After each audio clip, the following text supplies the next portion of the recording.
Balik lagi bersama kita di podcast Saner, Santai Ngobrol Sore. Jadi pada kesempatan kali ini, kita berkumpul dengan satu tekad, yaitu untuk berdiskusi mengenai aksi bela negara dalam konteks pekerjaan kita di Kementerian Pekerjaan Umum. Sedikit informasi dari saya, bela negara ini bukan hanya soal mengangkat senjata, tapi ini juga tentang bagaimana kita sebagai ASN berkontribusi nyata demi kemajuan bangsa sesuai dengan tema kita hari ini, yaitu We Can Do Make PU Better and Stronger tentunya. Dengan tema ini akan mengajak kita untuk merenung dan bertindak. Apa-apa saja sih yang bisa memastikan setiap jembatan yang kita bangun, setiap jalan yang kita ratakan, dan setiap bendungan yang kita bangun, ini benar-benar menjadi wujud nyata dan pengabdian kita pada negara. Mari kita bersama-sama menjadikan forum ini sebagai wadah untuk bertukar pikiran, menemukan solusi, dan memperkuat komitmen kita. Sebelum itu, saya akan memperkenalkan teman-teman yang berbicara pada forum kali ini, yaitu yang pertama ada saya sendiri, yaitu Tatak Cahyowibowo, kemudian ada Bapak Sahri Dani, kemudian ada Bapak Manuel Manik, Ibu Mutiara Hasudian, dan yang terakhir Bapak Ilham Nastiar. Langsung saja kita masuk ke topik yang pertama, yaitu saya ingin berbicara yang pertama dengan Bapak Manuel Manik. Menurut Bapak Manuel Manik ini bagaimana untuk cara dan implementasi kita untuk bisa mewujudkan We Can to make PU better and stronger. Kira-kira apa sikap-sikap yang bisa kita lakukan, serta apa aksi nyata yang bisa kita wujudkan? Waktu dan layar silakan. Terima kasih Mas Tata atas pembukaannya dan sambutannya. Mungkin yang pertama kita bisa ambil dari nilai-nilai cinta tanah air ya Mas Tata. Untuk sikap perilakunya kita yang pertama itu menjaga dan membangun negeri dari sektor masing-masing, baik lewat sistem infrastruktur maupun pelayanan. Untuk contohnya itu mungkin seperti saya Mas Tata di UNOR-nya Dirjen SDA gitu kan. Demi mendukungnya program pemerintah sekarang ini dengan swasembada pangan ya Mas Tata. Kita di sini mulai membangun negeri ini dari perbaikan irigasi untuk peningkatan Mas Tata ya, hasil panen gitulah. Untuk meningkatkan hasil panen itu kita bangun irigasi agar menjadi lebih maksimal untuk mendukung swasembada pangan tadi. Yang kedua, kita juga melakukan perawatan dengan bangunan yang udah kita bangun ya Mas Tata, kayak bangunan irigasi tadi contohnya, bangunan bagi untuk air. Dan selanjutnya itu menumbuhkan rasa bangga terhadap budaya, bahasa, dan identitas nasional. Ini contohnya kita bisa terapkan di kantor itu kayak sekarang kita lakukan itu di setiap hari Jumat ya Mas Tata. Kita pakai baju batik gitu kan di kantor demi meningkatkan rasa nasionalisme dan cinta tanah air tadi. Terus selanjutnya kita dengan bangga untuk membeli produk-produk lokal. Contohnya kita beli sepatu lokal, tas dari lokal, brand-brand lokal gitu untuk membangun atau meningkatkan ekonomi sekitar Mas Tata. Itu aja dari saya. Terima kasih Mas Tata. Terima kasih Bapak Manuel Manik. Informasinya yang saya terima, ini Bapak Manuel Manik sudah menerapkan ya beberapa program-program yang dari pemerintah untuk meningkatkan kualitas dari UMKM lokal. Dengan kita membeli barang-barang dari UMKM lokal, tentunya akan majukan ekonomi dan masyarakat akan bisa berkehidupan dengan layak tentunya. Saya lanjut untuk ke Ibu Mutiara Hasudian. Saya ingin dengar pendapatnya, silakan. Baik, terima kasih atas kesempatannya Bang Tatang. Kalau saya di sini mau bicara tentang ini dulu, kesadaran berbangsa dan bernegara. Jadi kalau kesadaran berbangsa dan bernegara ini kan bukan hanya soal hal besar yang ada di berita atau pidato kenegaraan, tapi justru kita mulai dari hal-hal sederhana dari peran kita sebagai warga negara sehari-hari. Kalau kita sebagai setiap PNS, di sini dua aksi nyata yang mungkin bisa dilakukan. Pertama, untuk memahami peran kita sebagai bagian dari bangsa dengan melaksanakan hak dan kewajiban sebagai warga negara. untuk kita dalam konteks CPNS saya refleksikan, contohnya misalnya kita bisa mematuhi jam kerja sesuai ketentuan. Itu kan bukan hanya soal disiplin pribadi, tapi juga bentuk menghargai aturan dan menghormati kepercayaan yang sudah diberikan negara kepada kita. Kemudian juga contoh kedua mungkin mengikuti kegiatan upacara yang diselenggarakan oleh kantor sebagai bentuk penghormatan terhadap nilai-nilai kebangsaan. Mungkin sebagian orang menganggap ini tuh sebagai formalitas aja, tapi sebenarnya disinilah kita belajar menumbuhkan rasa hormat pada nilai-nilai kebangsaan, mengingat sejarah, dan menjaga semangat persatuan. Terus contoh aksi yang indikator yang kedua dari menerapkan nilai kesadaran berbangsa dan bernegara ini mungkin menunjukkan sikap dan tindakan terbaik demi kepentingan bangsa dan negara. Kalau kita dalam konteks kita masih CPNS, mungkin salah satu aksi nyatanya mengikuti pelatihan dasar CPNS ini dengan baik, melaksanakan seluruh tugas dengan penuh tanggung jawab, disiplin, berusaha memberikan hasil yang terbaik. Karena kan di titik inilah kita ditempa, bukan hanya untuk bisa bekerja, tapi untuk benar-benar siap mengabdi. Kemudian mungkin contoh penerapan keduanya, mengingat sekarang sedang dilaksanakan efisiensi anggaran, mungkin kita juga bisa ikut ambil peran langsung dengan menghemat penggunaan sumber daya kantor, KTK, listrik, air. Kedengarannya hal ini mungkin sepele, tapi kalau kita boros, negara juga yang nanggung. Sebaliknya kalau kita hemat, itu artinya kita ikut mendukung efisiensi dan membantu meringankan beban negara, sekecil apapun kontribusinya. Gitu. Jadi kalau bisa merangkum, kesadaran berbangsa dan bernegara ini hidup dalam sikap dan tindakan kita sehari-hari, mulai dari hal sederhana tapi dilakukan dengan konsisten dan demi kepentingan bersama. Mungkin itu aja dari saya, Bang Tata. Terima kasih. Sama-sama Ibu Mutiara Sugian. Jadi ini ada hal menarik yang saya highlight ya. Yang pertama tadi diinfokan mengenai mematuhi jam kerja sesuai dengan ketentuan sebagai ASN. Jadi memang kita tidak bisa memungkiri ada beberapa oknum yang jam kerja di kantornya ini tidak sesuai ketentuan. Namun tentunya itu tidak menjadi contoh yang baik untuk kita ikuti, karena itu sama dengan kita melakukan korupsi, yaitu korupsi waktu.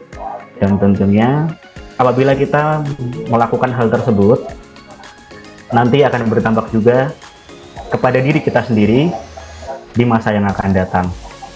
Lalu untuk poin-poin yang selanjutnya, saya rasa Ibu Mutiara Hasugian ini sudah sejalan dengan visi misi dari Bapak Presiden kita, Bapak Prabowo Subianto, untuk menekan anggaran karena efisiensi untuk jangka waktu ke depan dan untuk masa depan Indonesia yang lebih cerah, seperti itu. Selanjutnya, saya ingin mendengar pendapat dari Bapak Ilham Nahtiar. Bagaimana pendapatnya Pak Ilham? Silakan. Oke, baik.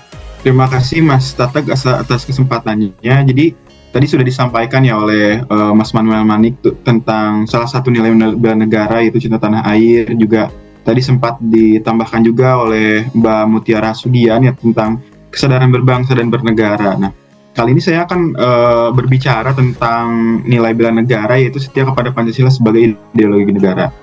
Nah, apa sih indikatornya? Mungkin saya bisa mengambil contoh indikator perilaku atau sikapnya, yaitu yang pertama adalah menjadikan Pancasila ini sebagai pedoman dalam berpikir, bersikap, dan bertindak. Nah, gimana implementasinya? Yang pertama, melaksanakan pembangunan infrastruktur itu yang berpihak kepada kepentingan rakyat. Jadi semuanya direncanakan dulu, dianalisis dulu, apa manfaatnya untuk rakyat, apakah benar-benar bermanfaat atau tidak. Seperti infrastrukturnya itu seperti misalkan jembatan, jalan, lalu juga bendungan, perumahan rakyat, sanitasi, lalu juga mungkin ada sistem penyedia air minum, seperti itu. Mungkin lalu contoh yang keduanya ya, contoh indikator sikap dan perilaku bela negara setia kepada Pancasila sebagai ideologi negara ini yaitu mengintegrasikan nilai-nilai Pancasila dalam kebijakan, sistem kerja, dan juga di hubungan sosial. Nah, implementasinya adalah dengan cara kita menerapkan prinsip transparansi dan akuntabilitas dalam perencanaan, penganggaran, serta pelaksanaan proyek pembangunan. Nah, kenapa transparansi dan akuntabilitas ini diperlukan ya? Karena kita tuh harus benar-benar akuntabel gitu, harus benar-benar transparan terkait tentang perencanaannya, bagaimana penganggarannya, bagaimana terus juga pelaksanaan proyeknya. Karena mungkin di kita banyak apa anggaran yang mungkin tidak jelas atau mungkin kurang spesifik, kurang lengkap, mungkin seperti itu mungkin Mas Tata kalau dari saya. Terima kasih. Baik, sama-sama Pak Ilham. Jadi untuk informasi yang Bapak sampaikan, ini saya mendapatkan contoh nyata begitu. Jadi di unit kerja kami di BPJN Aceh, ini beberapa bulan ke belakang atau 1 bulan ke belakang, ini Bapak Menteri Pekerjaan Umum baru juga untuk meresmikan satu jembatan gantung yang ada di kota Banda Aceh. Tentunya jembatan gantung ini menghubungkan satu desa dengan desa yang lain dan memudahkan masyarakat. Dikarenakan apabila tidak ada jembatan gantung tersebut, masyarakat harus memutar yang kurang lebih memakan perjalanan ini di 5-10 kilo begitu. Dan dengan adanya jembatan gantung ini yang disesuaikan dengan kebutuhan masyarakat, tentunya akan sangat berguna dan berfungsi seperti semestinya begitu. Next, kami ingin mendengar yaitu pendapat dari Bapak Dani. Pak, apakah ada pendapat yang berbeda? Silakan. Saya setuju dengan pendapat dari Pak Ilham, yaitu beberapa poinnya itu setia pada Pancasila dan sebagai ideologi negara itu aksi-aksinya itu terasa nyata gitu. Selanjutnya saya akan memberikan point of view dari rela berkorban untuk bangsa dan negara. Yang pertama itu indikatornya itu siap memberikan waktu, tenaga, pikiran, bahkan kenyamanan demi kepentingan bersama. Aksi nyatanya yaitu siap bekerja lembur dan siap bekerja di hari libur. Mungkin terdengar klise ya kan, maksudnya pasti itu sering dinyatakan di wawancara kerja, tapi dalam proyek itu ya untuk tercapai progres proyek yang cepat, maka memang seharusnya kita itu harus ready kapan saja gitu. Karena juga proyek ini kan diamanahkan oleh negara dan juga bermanfaat untuk hajat hidup orang banyak. Maka semakin cepat progres proyek tersebut, maka akan semakin cepat terasa manfaatnya bagi rakyat. Lalu yang kedua yaitu indikatornya dalam konteks bekerja, yaitu menyelesaikan tugas dengan tuntas, jujur, dan penuh tanggung jawab.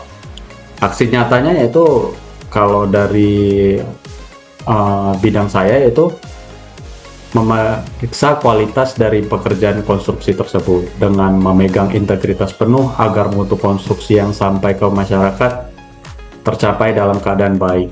Sehingga kadang kita itu di lapangan seringkali terdapat godaan dari pihak-pihak eksternal untuk menurunkan standar integritas kita dalam mengecek kualitas dari pekerjaan kontraktor tersebut. Sehingga jika kita tidak jujur dan penuh tanggung jawab memegang dan mengemban tugas ini, maka yang rugi juga pasti kita semua dan rakyat pada khususnya. Terima kasih. Terima kasih banyak Bapak Dani, penjelasan yang sangat amat lengkap, terutama terkait untuk godaan-godaan ya Pak ya, yang mungkin dulu pernah Bapak rasakan ketika bertemu dengan beberapa vendor atau dengan beberapa kontraktor. Tentunya ada pekerjaan yang tidak sesuai, kemudian ketika dikomplain mungkin mereka beralasan ini itu ABCD dan akhirnya berakhir dengan amplop di bawah tangan.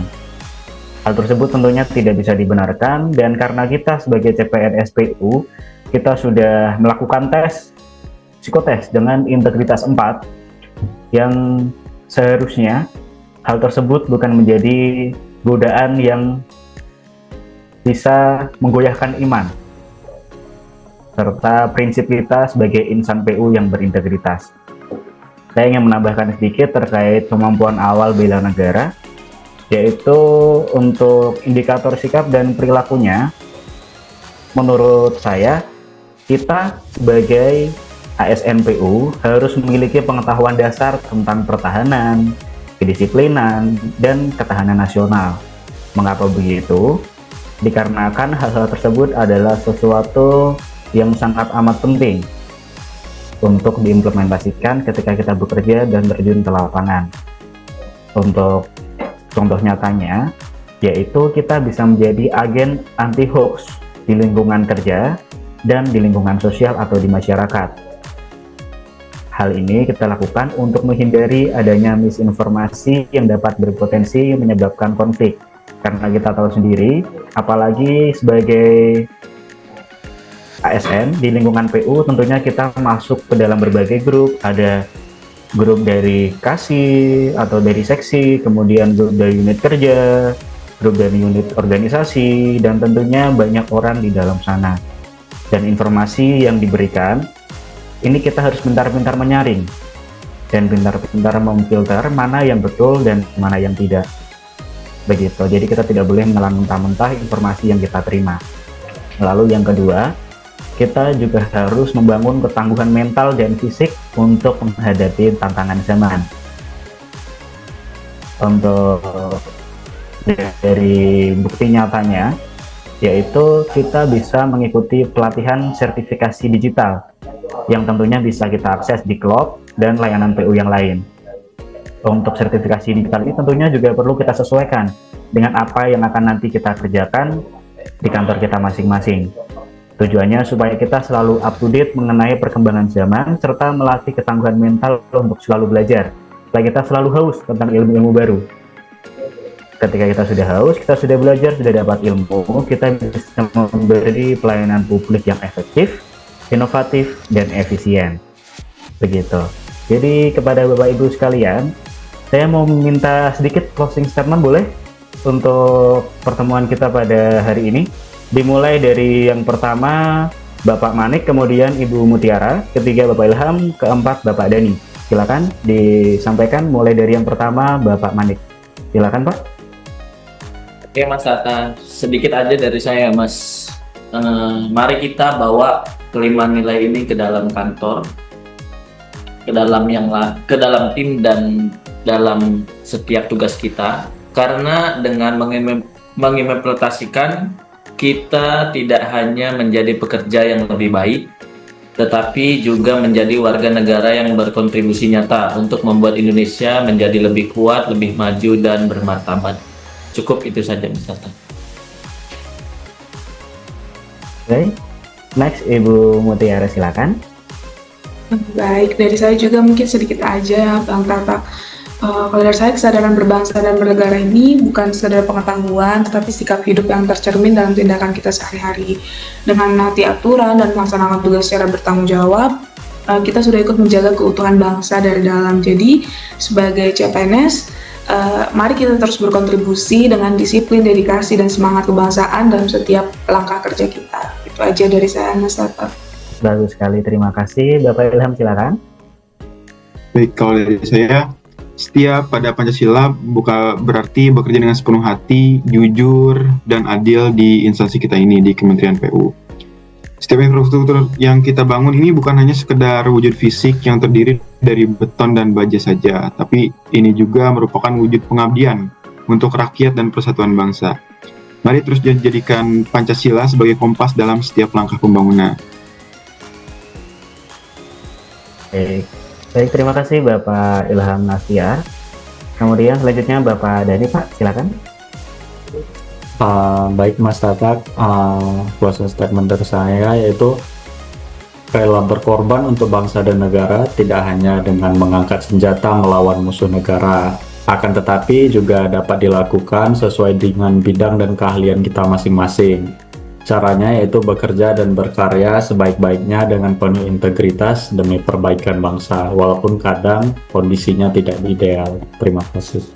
Baik, sama-sama. Terima kasih Bapak Ibu sekalian.